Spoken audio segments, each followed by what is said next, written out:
vous vous présentez vous-même. Alors, une minute d'attention. Et tout à l'heure, on parlait des femmes formidables. Voici Claude Grison, écochimiste, directrice de recherche au CNRS, qui va donc développer d'une manière assez belle, insolite, l'esprit de Léonard et l'amour pour la nature. Elle est autrice de 36 brevets, comme nous avons dit, pour l'utilisation des plantes, pour dépolluer les sites miniers et aussi pour reconstituer les écosystèmes. Elle arrive de l'Université de Montpellier, où dirige une formidable équipe. Merci Claude.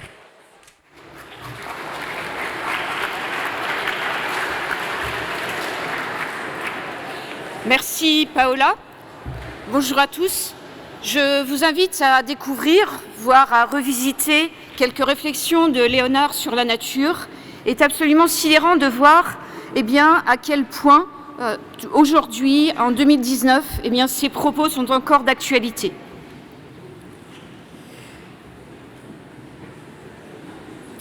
Je vais vous montrer quel est donc le fil conducteur de nos recherches qui s'appuie très clairement sur cette première réflexion.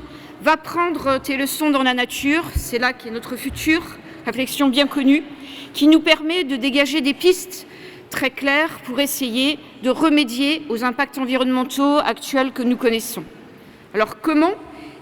En observant des stratégies d'adaptation de plantes qui vivent dans des conditions extrêmes. Et vous avez là un exemple précis. Donc vous voyez à gauche un minerai de nickel qui est présent sur le territoire de Nouvelle-Calédonie, ce petit territoire français dans le Pacifique Sud, est un des plus gros producteurs de nickel au monde. L'histoire géologique de ce territoire explique cette concentration hors norme à la surface du sol. Il est phytotoxique et normalement qu'une plante ne devrait pouvoir survivre dans de telles conditions. Et pourtant, certaines espèces, comme cet arbre à la sève bleue que vous voyez, est capable de s'adapter, d'extraire ce nickel dans les racines, de le transporter dans sa sève, d'où cette couleur bleue, jusqu'à 20%, puis de le stocker dans ses feuilles. Une véritable folie végétale qui est pourtant très inspirante et qui est le point de départ d'une idée. Peut-on utiliser ces plantes qui ont développé des stratégies d'adaptation très particulières pour restaurer des sites industriels pollués ou dégradés ?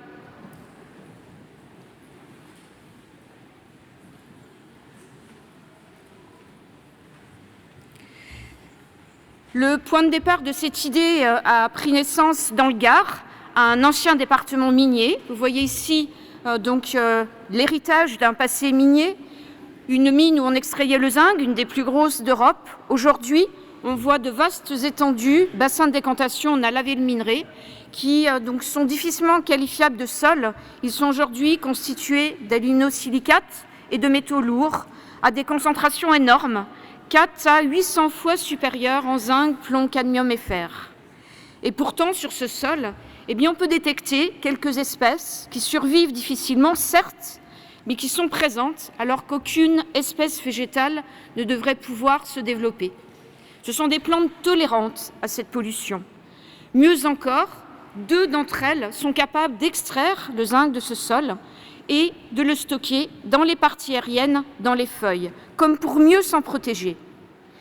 Cette observation nous a conduit à développer un vaste programme de réhabilitation de ce site en s'appuyant sur cette stratégie naturelle de ces plantes, extraire les polluants. C'est ce qu'on appelle la phytoextraction.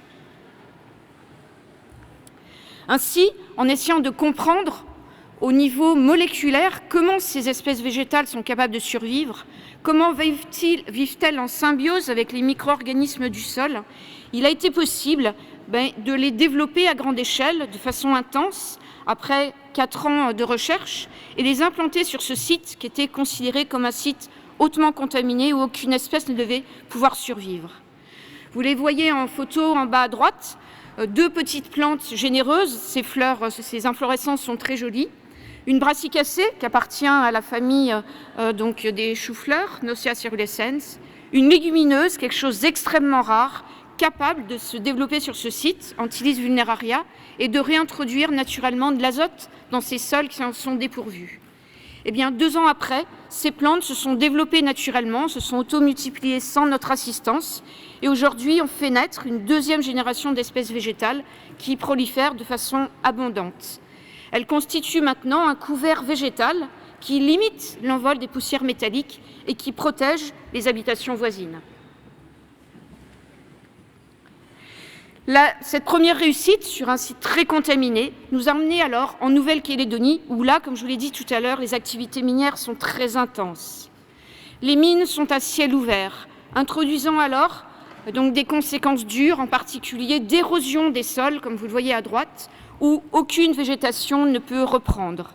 On est en milieu tropical, avec des orages violents, voire des cyclones, qui emportent ces sédiments vers les rivières et qui se retrouvent alors dans le lagon calédonien, à gauche, un des plus beaux du monde, qui est classé au patrimoine mondial de l'UNESCO et qui est menacé par le transport de ces sédiments miniers.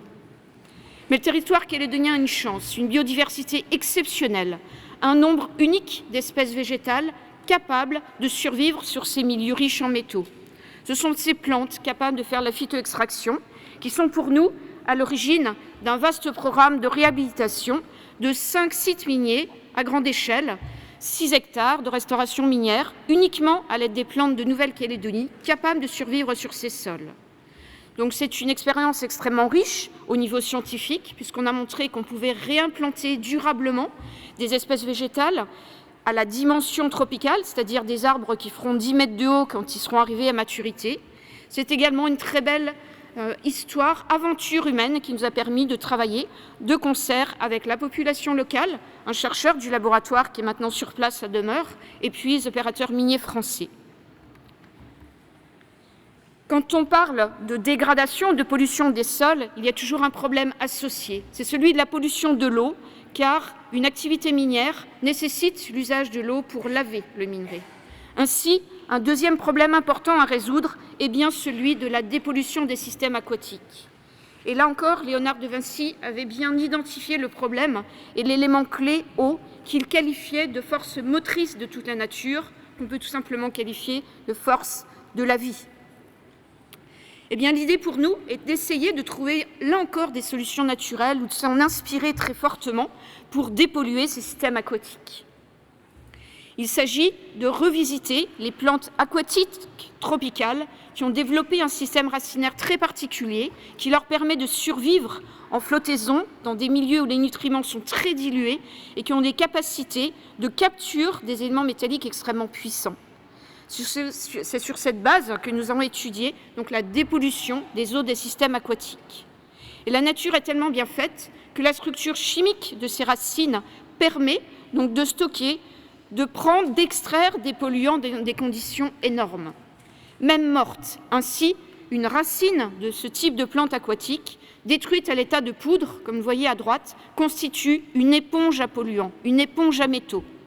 Eh bien aujourd'hui, ceci nous permet de dépolluer in natura, donc des effluents contaminés, en pompant l'eau, en la faisant passer donc, sur une colonne remplie d'une poudre végétale qui retient les métaux et qui nous permet alors de rejeter l'eau dépolluée directement dans l'environnement en respectant complètement les normes de rejet.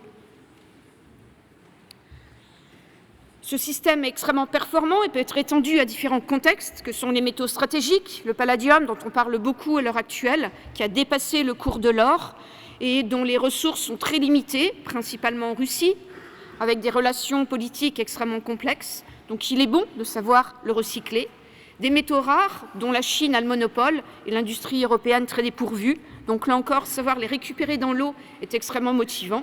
Des métaux primaires, tels que ceux que je vous ai présentés tout à l'heure, manganèse, nickel, cuivre, zinc ou fer, et des métaux toxiques, j'en citerai un, l'arsenic, qui vous rappelle peut-être les inondations il y a un peu plus d'1 an, dans la vallée de l'Orbiel, près de la mine de Salsigne, donc l'eau chargée en arsenic lors de ces inondations qui a pollué toute une vallée et une dizaine de villages. Il est donc crucial de mettre en place donc, ces systèmes de filtres à base de plantes, de poudre végétale pour essayer donc de décontaminer ces eaux polluées. Une autre question arrive quand on est capable de dépolluer le sol ou l'eau. avec des plantes. Ces plantes sont gorgées de métaux, de polluants. Est-ce un nouveau déchet? Eh bien non, nous avons voulu montrer que cette poudre végétale peut avoir une seconde vie, pour être utile à autre chose, rendre un second service. Ça a été l'innovation du laboratoire qui a montré que pour résoudre ces problèmes environnementaux, qu'il s'agisse des plantes terrestres avec ces feuilles chargées de métaux, ou ces plantes aquatiques qui génèrent des poudres végétales très riches en métaux, eh bien ces systèmes d'origine végétale pouvaient être transformés en des outils chimiques utiles, des catalyseurs, des boosters de réaction.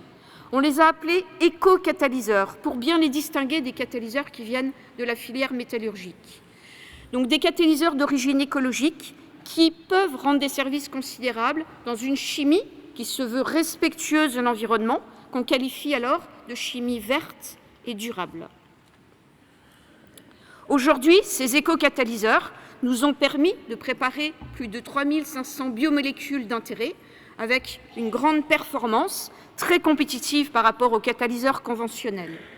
Ces procédés ont trouvé des applications dans différents domaines. Celui des cosmétiques, on a essayé de revisiter la préparation des grandes molécules du domaine pour réduire au maximum l'empreinte végétale de ces procédés de chimie. Réduire également le coût de certains médicaments, car leur prix est élevé en général pour des difficultés de synthèse. Donc là aussi, nous avons essayé de résoudre ces problèmes de préparation de médicaments avec des catalyseurs plus efficaces, ceux qui viennent des plantes. Enfin, deux autres applications. La première, que vous voyez en bas à gauche, essayer de synthétiser des molécules dites plateformes, celles qui dérivent de la pétrochimie. Essayer de préparer l'après-pétrochimie uniquement avec des plantes en les transformant en molécules de base. Et enfin, un dernier sujet d'actualité, comment remplacer les insecticides dont nous ne voulons plus aujourd'hui et dont l'usage non contrôlé pose des problèmes environnementaux? Eh bien là encore, s'inspirer de la nature, regarder comment les plantes font pour se défendre contre l'attaque des herbivores, voire des insectes. Les molécules émises, ces petites molécules messages très puissantes, très sélectives, qui n'ont pas de toxicité, nous donnent des solutions donc absolument inouïes que l'on prépare à des fins industrielles par ce système d'éco-catalyse. Ce sont les futurs agents de biocontrôle qu'on espère mettre sur le marché dans quelques temps. Un exemple d'application très concret de l'éco-catalyse qui montre un petit peu la démarche où on veut être cohérent en fait dans toute cette filière, aussi bien sûr au niveau de l'écologie, mais jusqu'aux applications en chimie, remplacer les systèmes chimiques conventionnels qui sont mis en défaut par la réglementation européenne de la chimie, REACH, pour leur toxicité. Comment faire? Comment ne pas tomber dans les travers des années précédentes? Toujours là, en s'inspirant de la nature, en s'inspirant de la photosynthèse, une usine chimique extrêmement élaborée et bien faite. Et quand on regarde bien, dans la photosynthèse, les plantes savent oxyder l'eau en dioxygène. Une réaction difficile pour un chimiste. La nature le fait très très bien. Elle utilise notamment ce qu'on appelle des clusters, des complexes qui associent des oxydes de manganèse et de calcium. Nous avons essayé de copier ces structures très précises et de les reproduire avec les plantes que nous utilisons et qui viennent donc des sites miniers où on dépollue le sol, donc riche en manganèse. Eh bien, ces plantes, en les transformant par des systèmes habiles, nous permettent de générer des analogues très proches de ces clusters de la photosynthèse. Vous les voyez là, vous voyez ces aiguilles, ces filaments, qui sont ces oxydes de manganèse donc, qui copient le système du photosystème 2, nous ont permis de proposer des techniques très innovantes, des solutions complètement naturelles pour résoudre le gros problème des réactions d'oxydation qui font défaut aujourd'hui.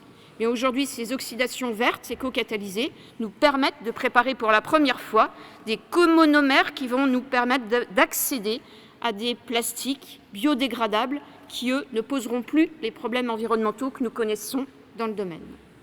Pour conclure, je voulais vous montrer la photo des jeunes chercheurs du laboratoire qui s'appuient très clairement sur la devise de Léonard de Vinci.